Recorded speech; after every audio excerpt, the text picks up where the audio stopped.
ሄርሜላዬ እንግዲህ መቀበል ነው ያለብሽ። ምንም ማድረግ አይቻልም። ምክንያቱም አንቺም እኮ ልክ እንደ ሩታ በሰዓቱ ላይ ሌላ ትኩረትና ሀሳብ እንዲሰጥ አድርገሻል። ዛሬ አምጥቶ ቢመልስልሽ አይድነቅሽ። ራሱም እኮ ደግሞ ተናገር። አይገርምሽም? ተመልካች ብቻ ሳይሆን አብርሽ ራሱ በየቀኑ ስታገኝ ሰዓቱ ትያለሽ።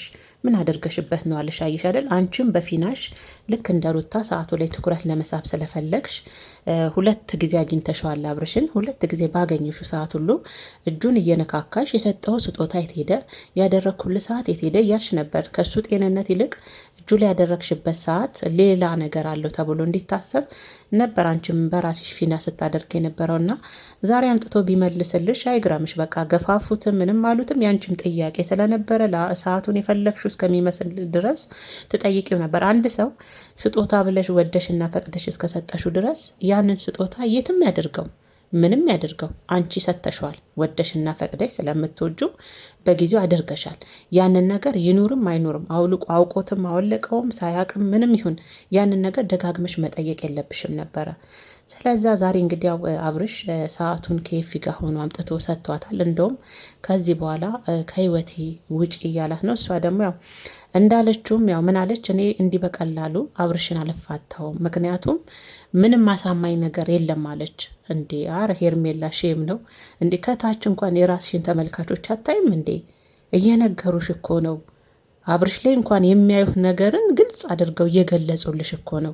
አንቺ ግን አሁንም ምንድን ነው በዚህ ልክ ሄርሜ? አረራሽን አስገቢ። አንቺም ደግሞ ማለት ነው እሱ ያደረገልሽን ቀለበት እሱ በቃሽ ከህይወታችን ውጪ ብሎ ሰዓቱን እንደመለሰልሽ ሁሉ አንቺም ያደረገልሽን ቀለበት ብትመልሽለት እኔ ደስ ይለኛል። ምክንያቱም እሱም ከህይወቴ እንዳለሽ አንቺም ይኸው እስከ ዛሬ ለነበረን ጊዜ አመሰግናለሁ ብለሽ ያሳምንሽም አያሳምንሽም እመኝበትም አትመኝበትም አንቺም ቀለበቱን ብመልሽለት አይምሮሽም እረፍት ያገኛል።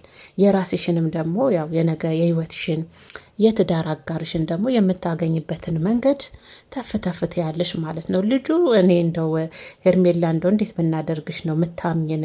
እኛ እህቶችሽ እኮ ማለት ነው እንደ ሴት በእርግጥ ያው ብዙ ጊዜ ተናግረነዋል። አውቀሽና ወደሽ የገባሽበት ነገር ቢሆንም እንደ ሴት ግን እንዳትሰበሪ ብዙ መክረንሽ ነበር፣ ብዙ ብለንሽ ነበር፣ ብዙ ሰው ድምፁን አሰምቶ ነበር። አንቺ ግን ያው አይኔን ግንባር ያደርገው ብለሽ የምታየውንም ምሰሚው። በነገራችን ላይ ማለት ነው እኔ የሄርሜላ ለቅሶ ያው እንደ ሴት ብላችሁም ሩታም ልክ እንዳንቺ ነበረ። እንደዚህ አብርሽና አንቺ አብራችሁ ናችሁ። እንደውም አንቺ አብርሽ እኮ እየተናገረሽ አይደለም። እኔ ደግሞ የሚገርመኝ ነገር በዚህ አጋጣሚ አብርሽ ሩታ ሄርሜላን ለማየት ራሱ ለምንድን ነው በዚህ ልክ የተጠየፋት?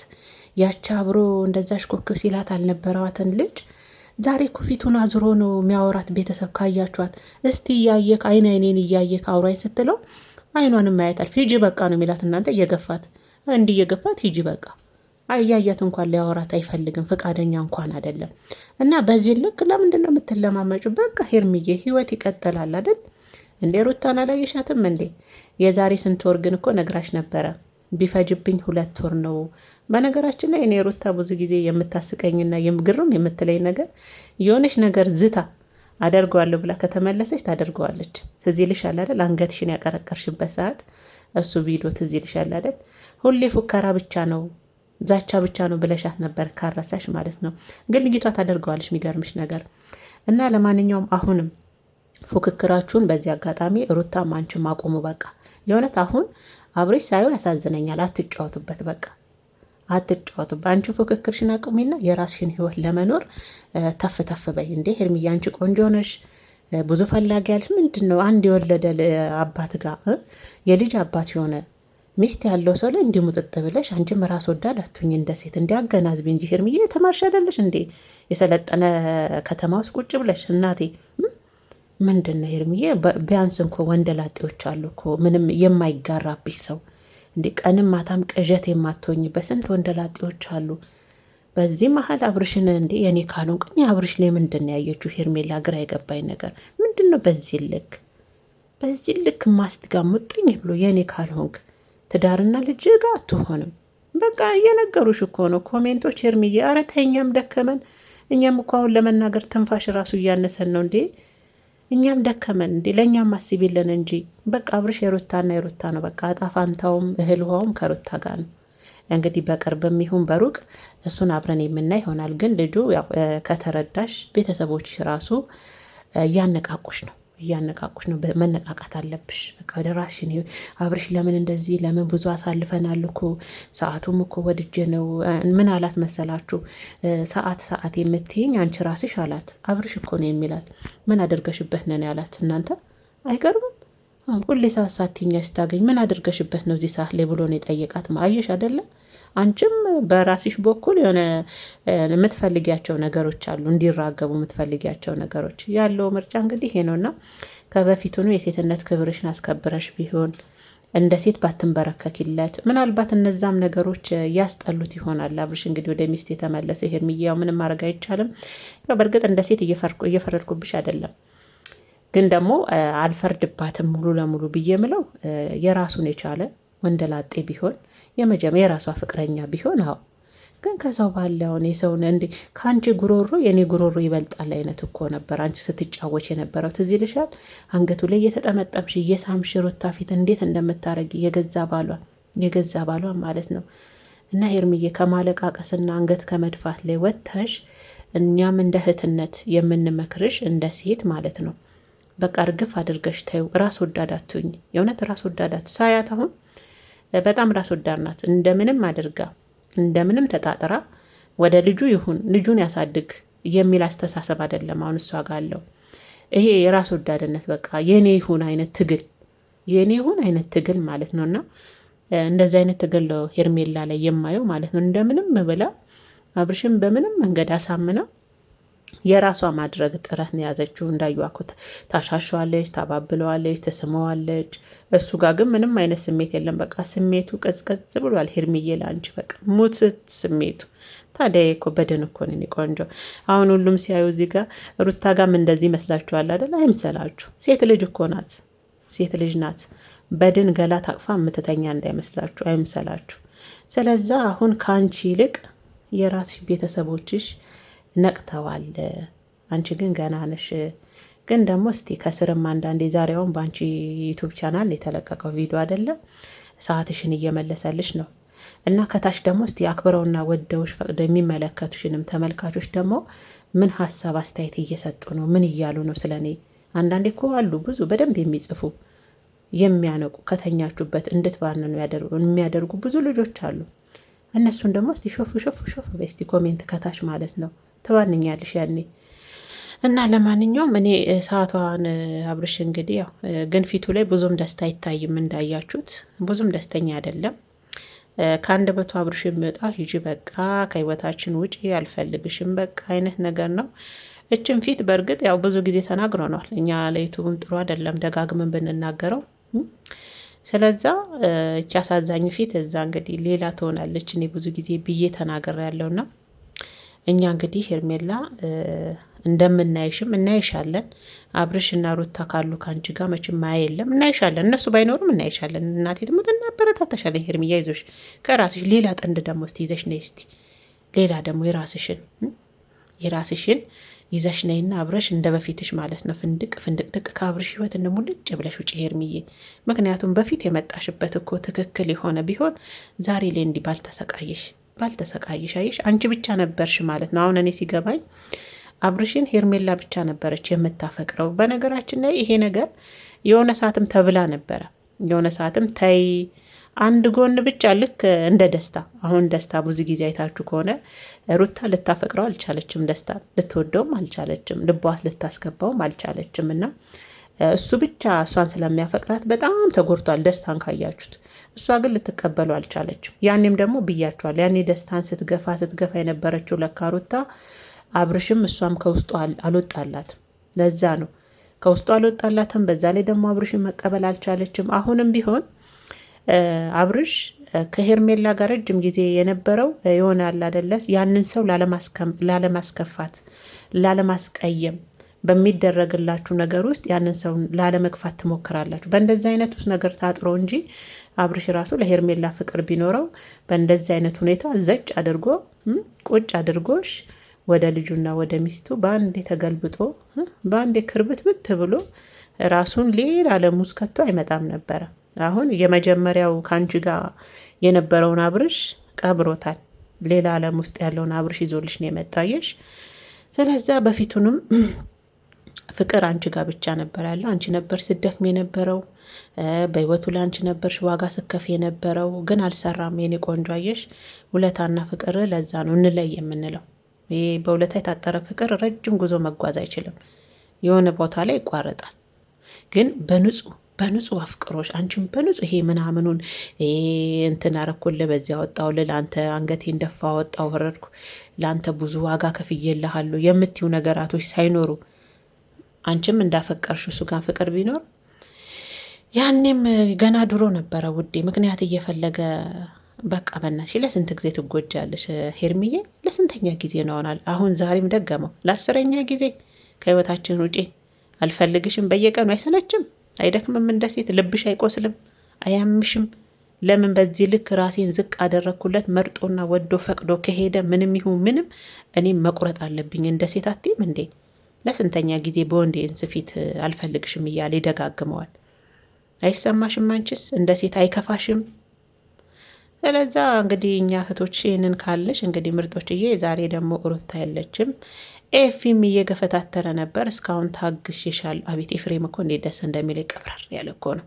ቅብረር በቃ የሆነ የለም ወንዳ ወንድ በቃ ቅብረር ያለ መለማመጥ መልፈስፈስ ምናምን የለም። እና በቃ ሰዓትሽን ውሰጂ። የነበረሽ ነገር እሱ ጋር ይሄ ነበር። ከዚህ በኋላ የራስሽን ህይወት ጀምረሽ እንደማይሽ ተስፋ አደርጋለሁ። የራሴ የምትሆን ውሃ አጣጭሽን ፈጣሪ እንዲሰጥሽ ጸሎቴ ነው በማለት መልካም ምኞቱን ገልጸውላት ነው ያባረሯት። እሷ እንደውም እስቲ ትንሽ ጊዜ ላውራው አብርሽን ለ4 ሰዓት ለ2 ሰዓት ለ3 ሰዓት አለች እኮ ሄርሚ። እሱ እኮ ለ2 ደቂቃ እንኳን ወደ አንቺ እንኳን ዞሮ ለማውራት ፈቃደኛ አይደለም ለ3 ለ4 ሰዓት ብትለው ብሰራው ኤፊም አይሆንም ከዚህ የበለጠ ምን እንዲልሽ ነው የፈለግሽው? እሱ ወደ ትዳሩ ተመልሷል። ለኦዲየንሶችን መልስ ሰጥቷል። የፈለጋችሁትን በሉ። የመረጠውን መርጦ እሱ ሄዷል። አሁን ባለበት ሁኔታ አብርሃም የሉል ሸጋ አባት ጤነኛ ነው፣ ምንም አልሆንም። ያለ ምክንያት ኤፊ ይሄን አይልም። ኤፍሬም መቼም ይሄኛውን ወንድሙን ይወዳል ብዬ አላስብም። አሁን ያለውን ይሄኛውን ወንድሙን ይወዷል ብዬ አላስብም። ግን ይሄ አሁን ያለውን ወንድሙን እንዲሆን ያደረገበት ምክንያት ከሶስቱም የሆነ ሚስጥር አለ። ከሩታ፣ ከኤፊ፣ ከአብርሽ ይሄኛው አብርሽ እንዲሆን ያደረጉት ሚስጥር አለው። ሶስቱም ይተዋወቃሉ። ለዛ ነው እንጂ ማነው የክርፍፍ ያለውን ይሄ ሉልን የመሰለውን ትንሽዬ ልጅ የሚመስለውን እንደዚህ ፊቱን የጣለውን ምንም የማያውቅ ጅል የመሰለውን ወንድሙን መቼም አይፈልገውም። ግን ለትንሽ ጊዜ ነው። የሆነ ቀን ያበቃል። ይሄኛው አብርሽ ያበቃና የመጀመሪያው አብርሽ ይመጣል። ምክንያቱም ሚስጥር እንዳልኳችሁ ውስጥ የተደበቀ ሚስጥር ስላለው ማለት ነው። እሱን ደግሞ ከነሱ ውጭ ማንም ሰው አቅም ሌላው ማህበረሰብ ቤተሰብ የምንበል ተመልካች የምንበል የሚያውቀው ግን ይሄኛውን ነው። እስከ መጨረሻው እንግዲህ ጸበል ካልሄደ ጸበል ተረጭቶ ካልወጣለት። በነገራችን ላይ እነሱ ቤቶች እኮ ጴንጤ ናቸው ቤተሰቦች። በዚህ አጋጣሚ ቡዜንም ጸበል ያውቃሉ። ጴንጤ ይቅርታ፣ እኔ ጋር ተከታዮች ጴንጤዎች ልትኖሩ ይችላላችሁ፣ ግን እየተሳደብኩ አይደል። ግን ያው በጴንጤዎች ጸበል አለ እንዴ? የጴንጤዎች ጸበል አለ። ምክንያቱም ብዙ ጊዜ ያው ቡዜን ይዘሹ ሂጂ ስለምትሏት ማለት ነው። ጸበል ላመነበት ለተጠመቀበት ነው። እና እንዴት አድርጋ ይዟ ትሄዳለች? እሷ እኮ ጴንጤ ናት ልላችሁ ፈልጌ ነው እንጂ ሌላ ነገር አይደለም። እምነት የግል ነው፣ ሀገር የጋራ ነው እንደተባለ ያው ማንም ሰው የፈለገውን ማምለክ ይችላል። በፈለገው ያድነኛል ያለውን እሱ ላይ እኔ ችግር የለብኝም። እንደው ልላችሁ ፈልጌ ነው። ብዙዎቻችሁ አሁንም ዛሬም ስትሉ ስላየዋችሁ ግን በስማ ከስንት ምን ልበላችሁ በቃ እንጃ 100% እንደው 90 ምናምኑ በቃ እኛ የምንናገረውን አብርሽ ላይ ይሄኛውን አውቀውታል። የተደበቀ ነገር ያለበትን ማለት ነው። ይመቻችሁ። ለማንኛውም ቅመሞች ንቅት ያላችሁ ማለት ነውና ለማንኛውም ውዶችዬ እንግዲህ ያለው ነገር ይሄ ነው። ሄርሚዬ የኔ ቆንጆ መልካም የህይወት ጊዜ ይሆንልሽ። በቃ ጠንክሪ፣ እኛም እናጽናናሻለን። እቺ ናት ያለችን ምላስ ናት፣ በእሷ እናጽናናሻለን። እንደዚህ በሪከርድም ቢሆን አንዳንድ ያው ታዳምጡናላችሁ መቼም አልፎ ምን አለች ትላላችሁ፣ እናውቃለን። ስለዚህ እኛም ያለችንን እንግዲህ የወደፊት የለንም ለካ እኛ ቅመሞች እዚህ ነን ለካ። በቃ የእህትነትም ድጋፍ ከፈለግሽ ቅመሞች ብለሽ አንድ ላይ ብትደውይልን እንደርስልሻለን፣ ችግር የለውም። የማማከርም ከፈለግሽ ደግሞ ምትክ እያሾፍሽ ነው እየቀለሽ ነው እንዳትሉ፣ ቀምር ነው ምላችሁ። ምክንያቱም እኛ ስደት ያስተማረን እኮ እኛ ማለት ቅመሞች ንቅት ያለን እኮ ነን። ነቅት የዝንብ ጠንጋራ እናውቃለን፣ አውቀን ነው እንጂ ከሁሉም የምንመሳሰለው ማለት ነው። ስለዚህ ስደት ራሱ ትምህርት ቤት ስለሆነ ብዬ እኮ ነው ሄርሚዬ። እና ይበቃሻል፣ አትታገይ፣ ከዚህ በለጠ የሰው ነገር ላይ አትታገይ ሄርሚዬ። በቃ መለሰልሽ ሰዓቱ ነው፣ ይዘሽ ሄድሽ አይደል? በቃ እንዴ ሂጂ በቃ እያሉ እስከሚገፋፉሽማ እንደዚያ ተጠብቂ እንዴ። አንቺ አይሰማሽም እንዴ? ሰው አይደለሽ እንዴ? ለምን ይናል መንገድ ትሰጪዋለሽ? በቃ ብዙ ሆንሽለት፣ ብዙ ተዘረጋሽ፣ ብዙ ተነጠፍሽ፣ አለቀሽ፣ ያዙኝ ልቀቁኛልሽ፣ እስከ ቀለበት ደረጃ ደረሽ። አልሆንም በቃ የምትችውን ተታግለሻል። በቃ ያው ሰው የዘራውን ያጭዳል ይባል አይደለም? ሩታ ከአንቺ የበለጠ ፈተናዎችን አልፋለች። ያውም የራሷ በሆነ ሰው ላይ በራሷ ሰው ተበድላ ማለት ነው። ለዛ ያው በህይወት ላይ ያጋጥማል ልልሽ ፈልጌ ነው። ፍቅር ብለሽ ስትጀምሪ ብዙ ውጣ ውረዶች አሉ። በተለይ ደግሞ የራስሽ ካልሆነ ሰው ጋር ከጀመርሽ መጨረሻው አወዳደቅ አያምርም። እና እንግዲህ ሄርሚ ያለው ነገር ይሄ ነው። ምርጦችዬ እንዴት አመሻችሁልኝ ብያለሁ። ሰላማችሁ ጤናችሁ ብዝት ትርፍርፍ ይበልልኝ የኔ ውድ ተመልካቾች። እንግዲህ በዚህ አጋጣሚ የሩታዬ እህቶች ወዳጆች፣ በትናንትናው በአብርሽ ዘሎ መንጠልጠል ደስ ያላችሁ። ወይኔ አብርሽ በጣም እኮ ነው የሚወዳት። ግራ ቂጡ እስከሚንቀጠቀጥ እኮ ነው ሩታን ከድሮ የሚወዳት። ባይወዳትማ መቼ አብሯት ተከትሏት የመጀመሪያ ፍቅር ላይ ይጠፋ ነበረ? አይጠፋም ነበር። በሩታ እኮ አብርሽ ብዙ ተለውጧል። ብዙ ለውጥ አይቷል። ደግሞ አንዳንድ ልጆች አላችሁ አሁንም ያችን ጥፊውን ፈልጎ ነው ስታጠናግረው ይመጣል እያላችሁ አላችሁና፣ አረ እናንተም እኮ በእርግጥ ሴቶች ላይ እኮ የተለመደ ነገር ነው። ምን ብሩኬ ላይ አይሚ ስንት ጊዜ ብሩኬ በጥፊ መጥተዋለች። ምንም በሩታ ሲሆን ነው መቼም እንትናችሁ የሚቆሙ አይደለም። ቀንዳችሁ የምታቆሙት በሩታ ሲሆን ነው እንጂ ሴት ልጅ ስትናደድ ያው የሆነ በደንብም አይደለም የሆነ ላስ ታደርጋለች። ያ ደግሞ ንዴታቸውን የሚገልጹበት መንገድ ነው ከሴቶች አንደኛው ይባላል። እና አታካብዱ ለማለት ነው። እና ለማንኛውም እንግዲህ ሰላማችሁ ጤናችሁ ብዝት ትረፍርፍ ይበልልኝ የኔ ውድና ምርጥ ቤተሰቦች። እወዳችኋለሁ። ሀሳብ አስተያየታችሁን የምትሰጡኝም ላይክም ኮሜንትም ሰብስክራይብ ነው የምታደርጉኝም እግዚአብሔር ያክብርልኝ። አከብራችኋለሁ፣ እወዳችኋለሁ። ነፋ ኑሩልኝ የኔ ውዶች። ድል ለሩታ፣ ድል ለኤፍሬም፣ ድል ለአብርሽ፣ ድል ለሉል። አለቀ። ቤተሰቧም ተስማምቷል። በቃ ድል ለሩታ ብለናል። ቤትም ታድርገው ቤትም ታሽከርክረው መዳፏ ላይ አስቀምጠዋለች። እንግዲህ ከዛ ውስጥ እንግዲህ የሚያወጣውን ወንድ ያለው ብላለች። እንግዲህ ማለት ነው። አስባችሁታ ትናንት ራሱ እህቱ ቤት አይቀመጥም ብላ ይዛው ሄደች እና ቡዜ ይሰማል። አይ ቡዜ ነገርማ ደነገጠች። ለራሷ ራሱ ብትገባበት አጣች። አይጦነች እኮ ተነስቶ እልዋ ላይ እንደዛ ጠብቅ ሲልባት ሩታ ላይ እናንተ በሶፋ ላይ እኮ ነው የዘለለው። አይታችሁታል ሩታን ሲያት። ወይኔ አብረሽ። አንዳንዶቻችሁ ደግሞ ሩታዬ እንግዲህ 2 ሕፃን ልጅ አሳድጊ እያላችሁ ምትሉም አላችሁ። ምን ቸገራችሁ? ባል እኮ እንደ ሕፃን ነው። ምን ችግር አለው? እንደ ሕፃን እኮ ነው ባል። ምንም ችግር የለው። አይምሰላችሁ። እና ውዶች ይሄ ያለው ነገር ይሄ ነው። ሄርሚያ አንቺም ቀለበቱ መልሽ። የምር ጥሩ አይደለም።